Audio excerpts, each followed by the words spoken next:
Bonjour bien-aimés, bonjour les enfants de Dieu, bonjour vous que Dieu a accordé encore un jour de plus. Le Seigneur nous a encore ressuscités ce matin, nous sommes là de ce côté de l'éternité. Dieu te donne à toi et à moi une opportunité de le connaître davantage et d'avoir une amitié sincère avec lui. Donc c'est encore une fois Maman Jeanne, nous sommes là. Aujourd'hui, nous terminons le chapitre 4 des Actes des Apôtres. C'est une courte lecture. Le titre dans le français courant dit que les croyants partageaient leurs biens entre eux. Les groupes de croyants étaient parfaitement unis de cœur et d'esprit. Aucun d'eux ne disait que ses biens étaient à lui seul. Mais entre eux, tout ce qu'ils avaient été propriété commune.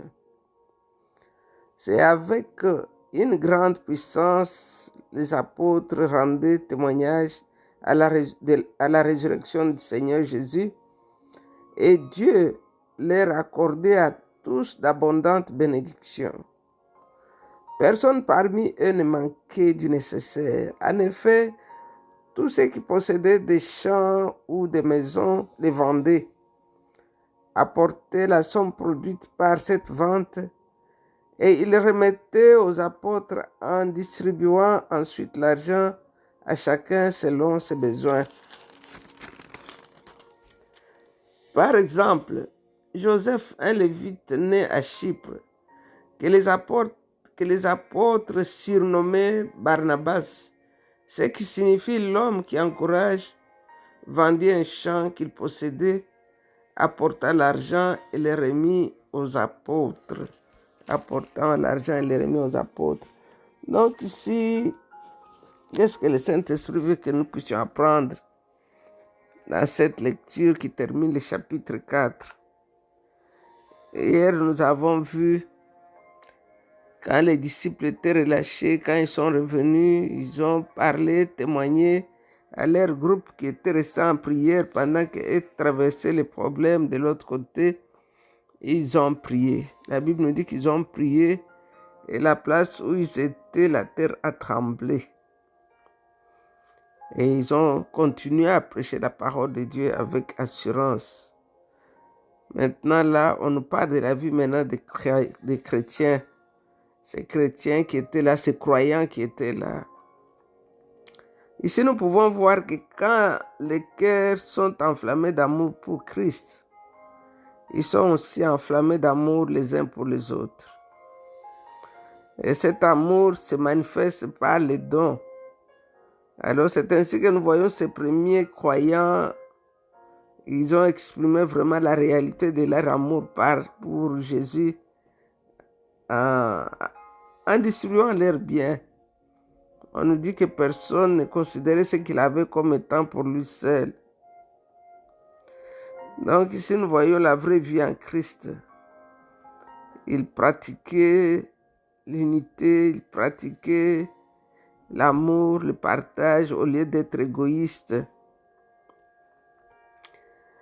Et aujourd'hui, nous voyons que c'est vraiment le contraire. Le contraire, c'est que cette église primitive, comment ils pratiquaient leur foi, comment ils pratiquaient leur amour.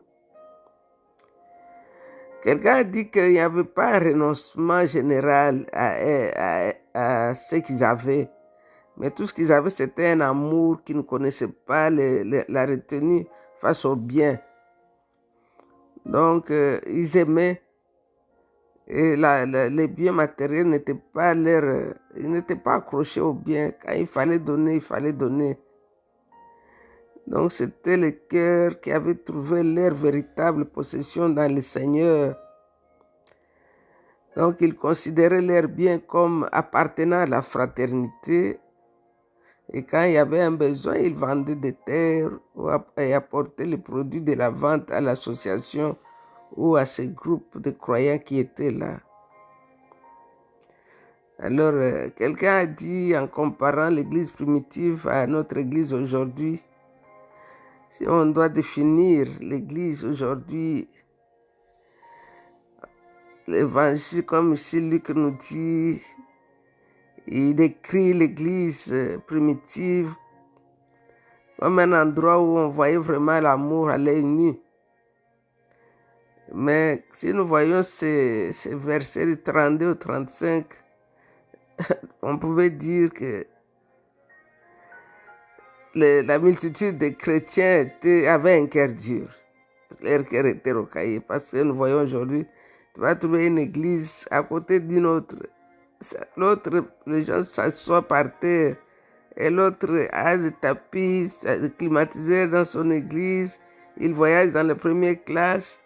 Mais à côté de lui, il y a une église où les gens n'ont même pas de banc pour s'asseoir. Et nous disons que nous sommes tous des chrétiens. Donc si nous voyons l'église aujourd'hui, c'est-à-dire chacun cherche son honneur. Moi j'ai construit une grande église. Moi je voyage toujours dans la première classe. Moi j'ai une voiture Mercedes.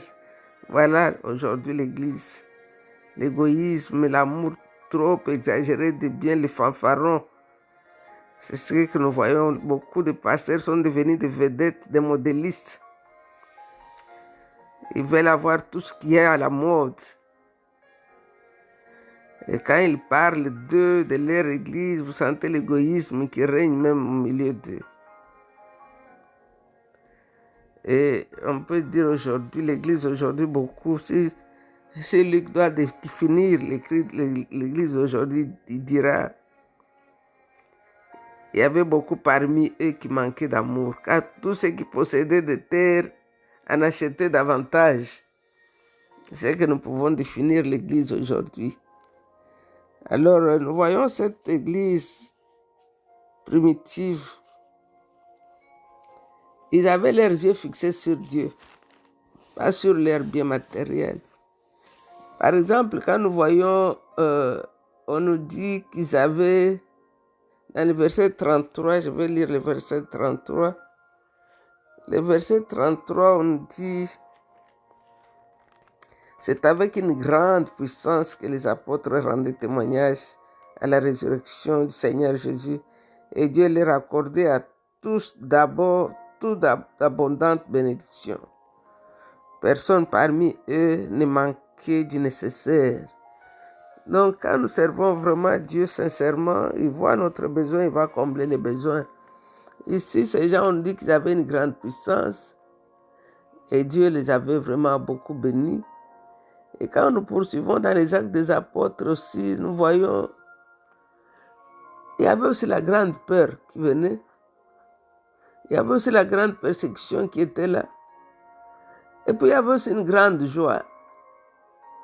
Et beaucoup de gens aussi s'ajoutaient à eux. C'était le modèle de la première église. Ici, le verset 36 et le verset 37, on nous parle d'un Joseph qui était un lévite, qui était né à Chypre. C'est comme si on nous introduit déjà au chapitre 5, où on nous parle de Ananias et Saphira.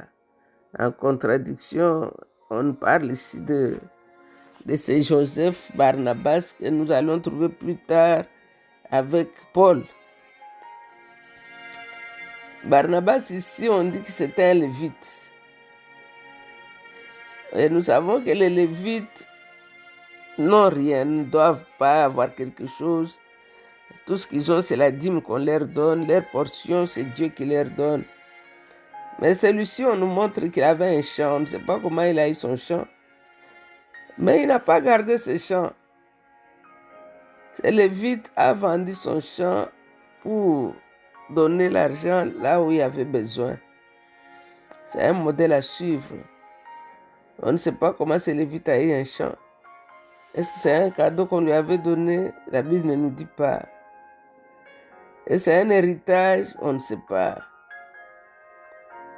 Mais ici, nous voyons seulement que l'amour a joué dans son cœur tellement fort. Il a pris son champ, il l'a donné. Et on dit que son nom, on l'avait surnommé par les apôtres Barnabas, parce que c'était quelqu'un qui encourageait. C'était un encourageur, c'est lui qui encourageait ceux qui étaient fatigués. Et plus tard, nous l'avons vu avec Paul. Alors, quelle est la leçon que ces quelques versets nous donnent ici? Donnons. La Bible dit, donnez, il vous sera donné. Celui qui donne est toujours au-dessus de celui qui reçoit. Celui qui donne sera toujours béni, car la Bible dit que celui qui arrose sera aussi arrosé. Les disciples n'avaient pas le temps de s'asseoir, d'aller travailler, parce que cette communauté ici, nous voyons, c'était des gens qui aimaient Dieu et qui démontraient leur amour de Dieu par la façon dont ils donnaient leur bien.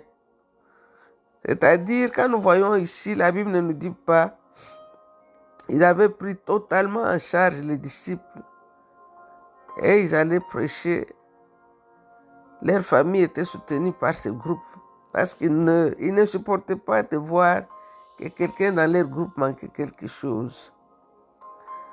On nous dit qu'ils étaient d'un cœur et une âme et tout ce qu'ils avaient était en commun.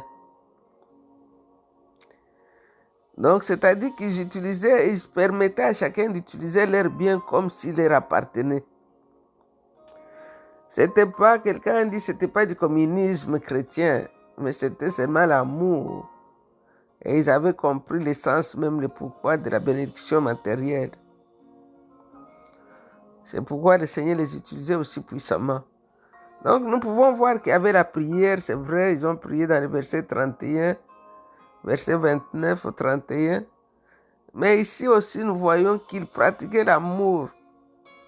Ils n'étaient pas égoïstes, ils n'étaient pas insensibles aux besoins des autres. On dit que parmi eux, il n'y avait aucun indigent. C'est ce que le verset 34 nous dit. Pourquoi? Parce que les biens de chacun étaient distribués à chacun selon qu'il avait besoin.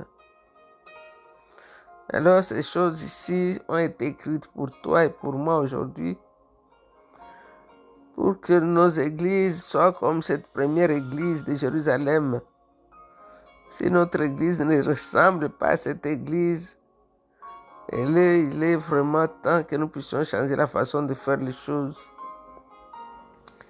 Ici, on parle de l'église, mais nous avons aussi nos familles. Combien de gens ont déjà tourné les doigts à leur famille? On t'apprend que ta maman est malade, tu dis que c'est une sorcière. On t'apprend que ton papa est malade, tu dis que c'est un sorcier. Aujourd'hui, le Seigneur nous montre la puissance des dons. Quand nous donnons, nous serons toujours bénis. Quand nous donnons, nous serons toujours au-dessus de celui qui reçoit. Si tu ne donnes pas à partir de ces messages, change ta façon de voir les biens matériels. Ça va rester un jour. Personne n'ira même on ne va même pas t'enterrer dans ta belle maison. Donc, les biens que Dieu nous donne, c'est pour son œuvre, c'est pour son Église. Que le Seigneur nous donne cet esprit-là qu'avaient les premiers disciples. Nous te rendons toute la gloire, Dieu grand et fort. Ta parole dit, tout ce qui est écrit pour notre instruction. C'est comme ça que Paul avait dit à Timothée. Aujourd'hui, terminant ce chapitre 4 des Actes des Apôtres, tu nous rappelles que nous devrions être ceux qui donnent, car tu as dit que toi-même tu nous rendras riches afin que possédant toujours nous puissions en avoir pour les bonnes œuvres. Merci de ce que tu nous as déjà rendus riches. Si nous sommes en vie, c'est une richesse. Si nous pouvons bouger, c'est une richesse. Seigneur, mets à nous le cœur, l'esprit de donner, même le peu que nous avons là, afin d'expérimenter ta fidélité. Car tu dis, donnez, vous sera donné, une mesure tassée, secouée qui déborde. Sois béni, roi de gloire. Que toute la gloire te revienne à toi et à toi seul. Et c'est dans le nom de Jésus que nous avons ainsi prié. Avec beaucoup d'actions de grâce, nous disons Amen, Amen. Vous êtes bénis, restez bénis. Bye bye.